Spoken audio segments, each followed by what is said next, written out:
నేను పింకీలకు ఒక సూటి ప్రశ్న వేయదలుచుకున్నా. ఈరోజు కేసీఆర్ గారికి ఫోన్ ట్యాపింగ్ చేసినందుకు సిట్టు నోటీసులు ఇస్తే ఇది తెలంగాణకే ఆత్మగౌరవం దెబ్బ, తెలంగాణకు జాతి పిత అని చెప్పి రాష్ట్ర వ్యాప్తంగా ప్రజలను తప్పుదో పట్టించేటువంటి ప్రయత్నం చేస్తారు. ఎందుకంటే ఈరోజు తెలంగాణ ప్రజలు అర్థం చేసుకోవాల్సిన విషయం ఉంది. ఈ పింకీలు ఈరోజు లబో దిబోమని మొత్తుకోవడానికి కారణాలు ఏంటంటే, ముఖ్యమంత్రి హోదాలో ఉన్నటువంటి కేసీఆర్ అనుమతి లేకుండానే ఇజ్రాయెల్ నుంచి ఫోన్ ట్యాపింగ్ చేయడానికి పరికరాలు తీసుకురాగలుగుతారా? ఫోన్ ట్యాపింగ్ చేసి ఉండకపోతే డిసెంబర్ 4వ తారీఖు నాడు స్పెషల్ ఇంటెలిజెన్స్ బ్రాంచ్లో కెమెరాలన్నీ బంద్ చేసి, అక్కడ ఉన్నటువంటి సీసీటీవీ కెమెరాలన్నీ, ఈ ఫోన్ ట్యాపింగ్ పరికరాలు ఫైళ్లను ధ్వంసం చేసి మూసీ నదిలో వికారాబాద్ అడవిలో పడేసి రావాల్సినటువంటి దరిద్రం ఏమొచ్చిందని అడుగుతున్నా. మీరు ఫోన్ ట్యాపింగ్ చేసి ఎప్పటికీ ఫోన్ ట్యాపింగ్లు చేసుకుంటే ఈ రాజ్యంలో ఎవరిని ఎదగకుండా చేద్దామన్న పిచ్చి ఆలోచనతోటి నడుపుదాం అనుకున్నారు. ప్రజలు మీకు ఓట్లేసలేరు, మిమ్మల్ని అధికారంలోకి తీసుకురావట్లేరని తెలిసిన నిమిషమే చివరి అధికార దుర్వినియోగము, సీసీ కెమెరాలన్నీ ఆఫ్ చేసి ఎవిడెన్స్లన్నీ తుడిపే ప్రయత్నం చేయడము.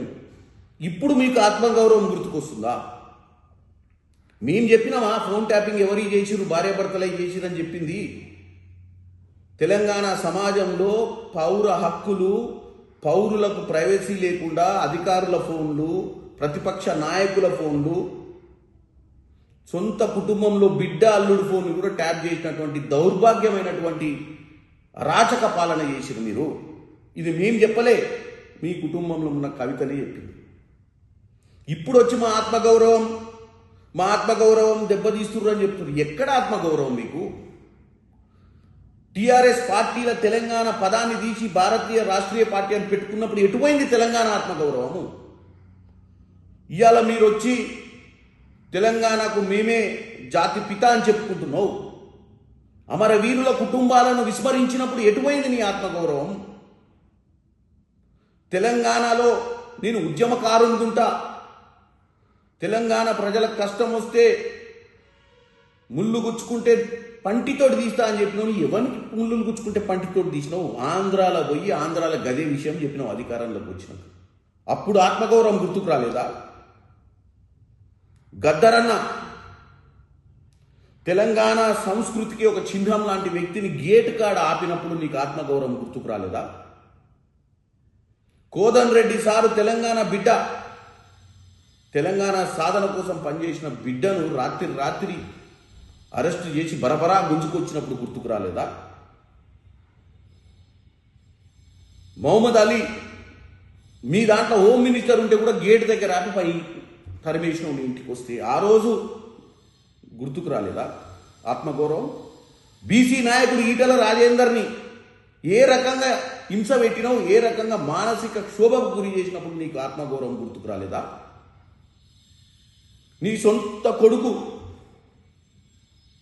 విర్రవీగుడు మాటలతోటి ఆడ తల్లులు వచ్చి మా బిడ్డల భవిష్యత్ ఏందని అడిగితే మా కోసం కన్నరా అని అడిగినప్పుడు మీకు ఆత్మగౌరవం రాలేదా? ఉచిత బస్సు ఇస్తే బ్రేక్ డ్యాన్స్లు వేసుకుంటున్నారని మహిళలను కించపరిచినప్పుడు మాట్లాడినప్పుడు కేటీఆర్ నీకు ఆత్మగౌరవం గుర్తుకు రాలేదా? మరి మీ నాయనకు గుర్తుకు రాలేదా? మీ పార్టీల ఈ నాయకులకు గుర్తుకు రాలేదా ఆత్మగౌరవం? ఈరోజు ఆత్మగౌరవం గురించి మాట్లాడుతూ ఎప్పటికీ అధికారంలోనే ఉంటాం, ఫోన్ ట్యాపింగ్లు చేస్తాం, ప్రతిపక్ష పార్టీలు ఏ విధంగానైతే మాట్లాడుకుంటుర్రో, ఏం వ్యూహం వేస్తుర్రో తెలుసుకొని వాళ్ళ వ్యూహాలను చిత్తు చేస్తామని ఒక అధికార దుర్వినియోగానికి పాల్పడ్డ మీరు ఇప్పుడు వచ్చి ఇవాళ కేసీఆర్కి నోటీస్ ఇస్తే రాష్ట్ర వ్యాప్తంగా మీరు నిరసనలు ప్రదర్శించి తెలంగాణ ప్రజల ముందు డ్రామాలు ఇస్తారా? నేను ఇవాళ తెలంగాణ ప్రజలకు చెప్తున్నా, మీరు ముందే పసిగట్టి వీళ్ళని తరిమి కొట్టిర్రు, తెలంగాణ ఆత్మ గౌరవాన్ని కాపాడుకోనికే అని చెప్తున్నా. కేసీఆర్ జాతిపిత కాదు, కేసీఆర్ అధికారంలోకి వచ్చే ముందు దళితుల్ని ముఖ్యమంత్రి చేస్తా అని చెప్పి అబద్ధమాడిండు. నా కుటుంబంలో ఎవ్వరు లేడు, నేను కేవలం అధికారం కోసం కాదు తెలంగాణ సాధన కోసం పనిచేస్తున్నా అని చెప్పి అధికారం రాగానే 5 కుటుంబ సభ్యులకి ఉద్యోగాలు ఇచ్చింది. కానీ ఏ ఇంటికి ఉద్యోగం ఇలే, ఏ పేదోని గురించి ఆలోచించలే. నీళ్లు నిధులు నియామకాల అన్న నినాదంతో తెలంగాణ ఆత్మగౌరవం, తెలంగాణకు మంచి జరగాలని చెప్పి ప్రగడ్బాలు కలిగి నీళ్లు దోచుకుపోయిండు, నిధులు దోచుకుపోయిండు. నీళ్ళేమో ఆంధ్రోళ్ళకి ఇచ్చిండు, నిధులేమో నీళ్ల పేరు మీద ప్రాజెక్టులు కట్టి దోచుకుండు. ఉద్యోగాలు లేనే లేవు. ఈరోజు వచ్చి మళ్ళీ ఈ డ్రామాలేంది? ఇవాళ తెలంగాణ ప్రజలకు తేట తెల్లం కావాల్సిందే. ఎందుకంటే ఫోన్ ట్యాపింగ్ అనేది ఒక ముఖ్యమంత్రికి సంబంధం లేకుండా ఎవరో ప్రైవేట్ వ్యక్తులు ఇజ్రాయెల్ నుంచి ఫోన్ ట్యాపింగ్ మెషినరీ తెచ్చి ఎస్ఐబి ఆఫీసులో పెట్టి, మరి ప్రభాకర్ రావు పారిపోవాల్సిన అవసరం ఎందుకు వచ్చింది? అధికారం కోల్పోగానే అంటే మేము వదిలేస్తాము, పట్టించుకోమనా? అంటే మీరు అన్ని వదిలేసుకోబోతున్నారు. 6 నెలలు అటు ఇటు తప్పించుకుంటే కాంగ్రెస్ పాలకులు మమ్మల్ని మర్చిపోతారు, తప్పించుకుందామనా? ఇవాళ మీరు తెలంగాణ ఉద్యమకారుల పేరు చెప్పి ద్రోహం చేసి అధికారంలోకి వచ్చి 10 ఏళ్ళు మీరు చేసిన విధ్వంసాన్ని ప్రజలకు తెలియజేయాల్సిన పరిస్థితి వచ్చింది. కానీ మీరు దానికి భిన్నంగా ఆత్మగౌరవం, జాతిపిత, పనికిరాని మాటలన్నీ మీకు సంబంధం లేని, మీరు తగిలించుకొని మాటలని చెప్పి తెలంగాణ ప్రజలకు పోయే ప్రయత్నం చేస్తున్నారు. తెలంగాణ ప్రజలు అప్రమత్తంగా ఉండాలి. ఈ డ్రామాలు, ఈ డ్రామా రావులు, ఈ అగ్గిపెట్టే రావులందరినీ కూడా మీరు గమనించండి. వీళ్ళు 10 ఏళ్లలో ఏం చేసిర్రు, మనం ఈ పరిస్థితులు ఎందుకున్నాము? మిగులు రాష్ట్రంగా ఉండాల్సినటువంటి తెలంగాణ రాష్ట్రం అప్పుల రాష్ట్రం ఎందుకైందో మీరు ఆలోచించండి. రాయలసీమలవి రత్నాల సీమ చేస్తా అన్నప్పుడు ఈ ఆత్మగౌరవం గుర్తుకు రాలేదా తెలంగాణ బిడ్డలు, తెలంగాణ రైతులు? కాబట్టి ఈ డ్రామాలు ఆపండి, సిట్టుకు సహకరించండి, తప్పు చేస్తే తప్పని ఒప్పుకోండి, శిక్షను అనుభవించమని కోరుకుంటున్నాను.